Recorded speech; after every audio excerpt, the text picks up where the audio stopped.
درود پاک کب کب کہاں کہاں اور کیسے کیسے کام آتا ہے.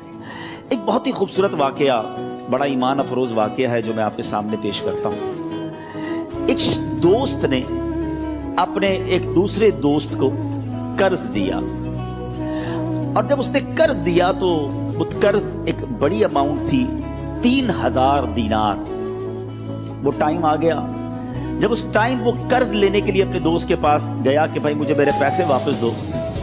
تو اس نے کہا کہ پیسے تو نہیں ہے میرے پاس، میں کولیپس ہو گیا ہوں، بزنس اب میرا ختم ہو گیا ہے، میں تمہاری رقم نہیں دے سکتا. اس نے ایک اور ٹائم دے دیا اسے کہ ٹھیک ہے اب اتنے دنوں کے بعد میں دے دوں گا.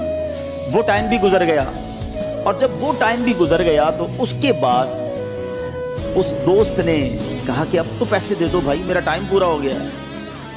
پھر نہ دے سکا ٹائم. آخر کار معاملہ جو ہے وہ کورٹ میں چلا گیا، قاضی کے پاس چلا گیا.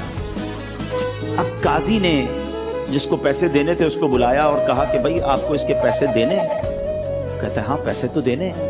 تو کہا پھر دیتے کیوں نہیں ہو؟ پیسے ہیں ہی نہیں، کاروبار ہی ختم ہو گیا ہے، قرضہ تو لیا تھا، اب میرے پاس بچا ہی کچھ نہیں ہے. تو کہا اچھا اب یہ بتاؤ کہ کب دو گے، کیسے دو گے؟ اس نے کہا بس میرے پاس پیسے ہی نہیں ہیں. تو کہا اب تمہارے پاس 30 دن کا ٹائم ہے، 30 ڈیز میں یا تو اس کے پیسے لوٹا دو یا 30 دن کے بعد تمہیں قید کر دیا جائے گا.